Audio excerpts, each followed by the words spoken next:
let me fix this. There, now it's all about you. Happy? The Simpsons has been a staple of satire and parody for decades, cleverly spoofing some of Hollywood's biggest hits.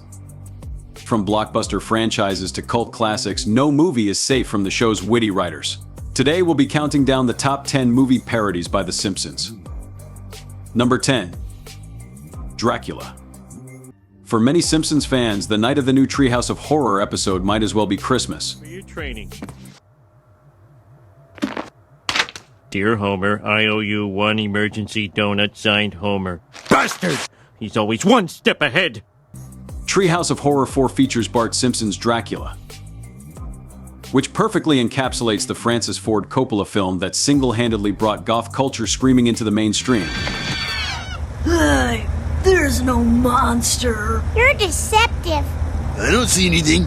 Hey, who's driving the bus? Homer and his family take an ominous journey to Mr. Burns' country home in Pennsylvania. House in Pennsylvania. There's something fishy about this whole setup. There, they are asked to wash their necks, given goblets of blood, and eventually discover secret doors leading to ghastly discoveries like washing machines. You're probably right. Let's just go back. Seriously though, Burns is a vampire akin to Oldman's portrayal of Vlad Dracul, as you'd think.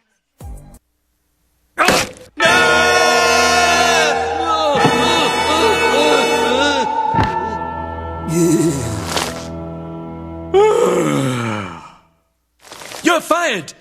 Don't! The episode ends with nods to Salem's Lot and A Charlie Brown Christmas. Fine parody all around. Number 9. Planet of the Apes. Troy McClure Phil Hartman is inherently funny, even if we're not precisely sure which actor he's supposed to be mocking. Troy has some kind of fish fetish, and his career is pretty much washed up at the opening of Season 7, Episode 19, A Fish Called Selma. Ever hear of Planet of the Apes? The movie or the planet? When Troy is seen in public with a human female, his career makes a comeback. After MacArthur Parker Jeff Goldblum gets involved, Troy finds himself cast as the lead in Stop the Planet of the Apes.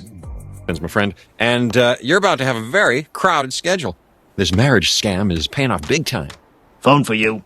Dave McShay. Troy, darling, come to bed. I want to see the Troy McClure I remember from such films as Make Out King of Montana.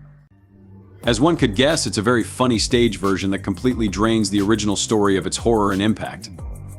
Seriously, the Help Me Dr. Zayas parody of Rock Me, Amadeus, is amazing. Number 8. The Shinning. As of last year, there have been 28 Treehouse of Horror episodes. With 3 stories per episode, that gives us 84 different 6 to 7 minute segments. And 5 John Denver Christmas specials. Oh, John Denver. After carefully considering every last one of them, The Shinning stands out as the absolute fave. Every aspect of the film is parodied, from the opening shot to the haunting music. The passage of the days to the sprawling hotel complete with maze. The snow to the ballroom and the boy's psychic friend. It's all good stuff. Exactly as I... This is indeed a disturbing universe. Marge swinging the bat at Homer may even be a shot-for-shot recreation until the scary face-making. Give me the bat! Give me the bat! Scaredy cat. Yeah. The episode also has some of the best and most quotable dialogue of any Treehouse episode. Number 7. Cape Fear. Sideshow Bob has been a fan favorite since his very first appearance, when he was merely a large-footed sidekick framing his boss for a robbery. A funny thing happened to me. Oh. Use a pen, Sideshow Bob. Solid writing and consistently epic voice work from Kelsey Grammer has made Bob one of the most memorable characters for decades. Season 5, Episode 2, though, may represent Bob's most shining moments. Cape Fear has the Simpson family in the witness relocation program with the hats and t-shirts to go with it as they flee from a recently paroled Sideshow Bob. You'll be Homer Thompson at Terror Lake. Let's just practice a bit, When I say, hello, Mr. Thompson, you'll say, hi. Check. Hello, Mr. Thompson. In his efforts to kill Bart, Bob follows the family to their new abode, a houseboat a la both movie versions of Cape Fear.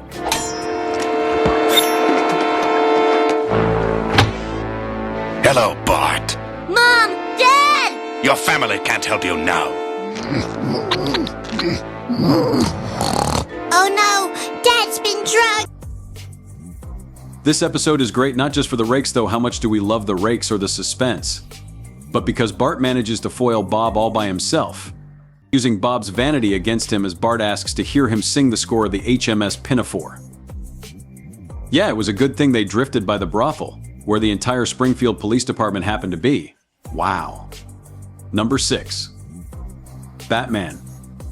Fans can argue the merits of Marvel versus DC until their voices are gone, but that won't change the fact that Batman is awesome. Even when Batman was the silliest, campiest thing on TV, it was still pretty dang awesome. The creators of The Simpsons know that, which is why they've done quite a few Batman references over the years. Wow, these dummies look pretty good. Well, I've had a lot of surgery, old chum.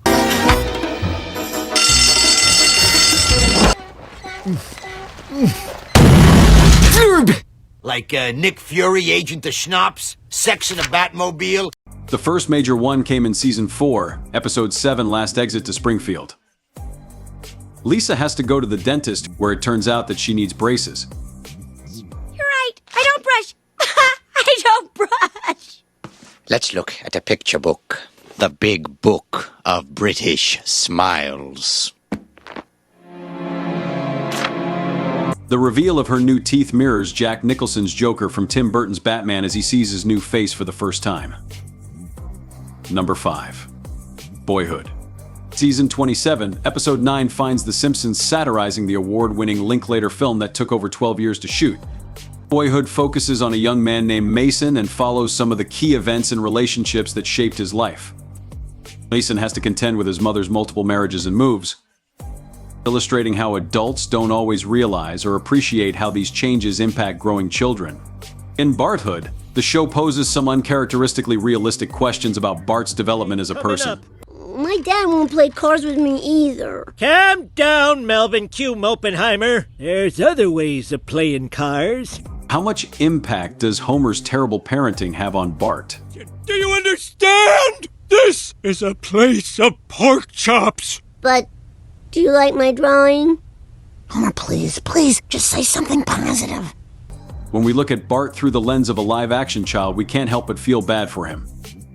Barthood succeeds, not because it's so funny, but because we can all feel what Bart is feeling, a rarity for The Simpsons.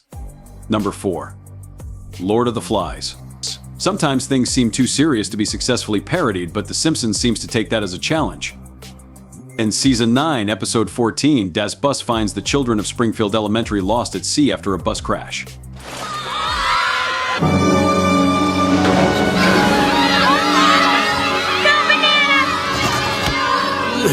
Just hang tight, kids. I'll swim for help. At first, the kids are stoked to be alone on an island with no adults. Soon they realize that they're also without food, lights, rules, toilet paper, or a way to get off the island. This is all Lisa's fault! She started the stupid UN club! Hey, Martin seconded the motion. It's entirely his fault. When the meager food supply comes up missing, Milhouse is blamed and put on trial. The real Lord of the Flies is rife with violence, even murder. There's also the issue of the monstrous scare tactic used by the dominant group to keep the younger kids frightened and controllable. Milhouse blames the monster for eating the missing food in an effort to maintain his freedom. Das Bus does a good job of maintaining the themes and look of both Lord of the Flies films. Number 3. Mob movies. Ah, the Mafia. Where else can fans root for the killers, the robbers, the guys doing all the bad stuff? The Simpsons have made many an homage to The Godfather and Godfather 2, Goodfellas, The Sopranos, and even The Public Enemy. In Season 3, Episode 4, Bart the Murderer, Bart starts working for Fat Tony, an obvious cross between Vito Corleone and real-life mobster John Gotti. Don't have a cow. Don't have a cow in the third. Put a deuce on him. When Bart is accused of the murder of his school principal, the scene in court mirrors the trial scene of The Godfather 2. Number 2. 32 short films about Glenn Gould. When you want to give a full impression of a person, you can't do that by telling just one story. In the Canadian cult classic 32 short films about Glenn Gould, they tell many different stories ranging from 1 minute to 10 minutes, giving a more complete impression of a single character. This episode has many fantastic segments. Lisa gets gum in her hair and the whole town tries to help. Wait, if I remember my Eloise, the trick to getting out gum is peanut butter.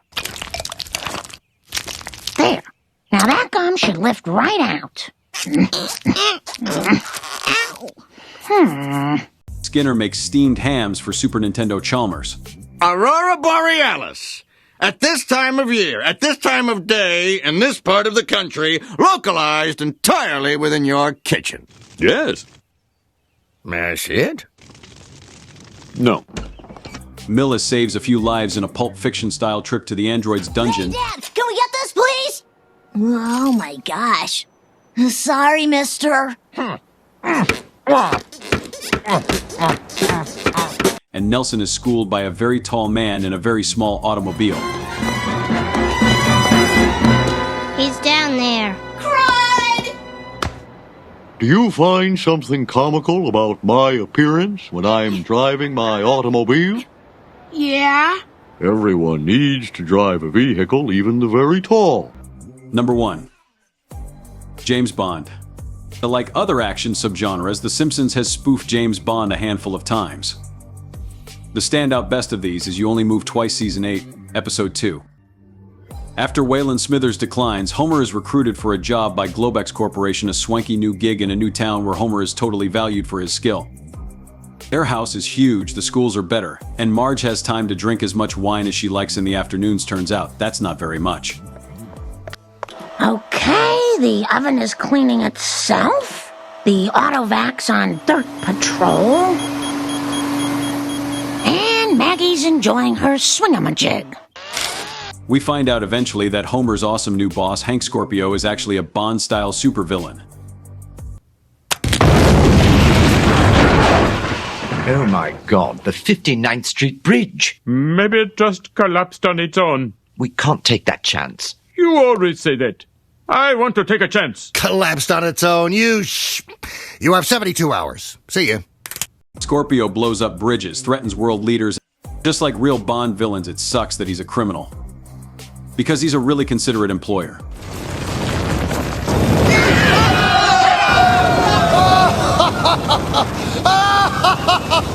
Hey, Homer! You're missing out on some fun! Thanks for watching. Don't forget to like and subscribe to our channel for more Simpsons content.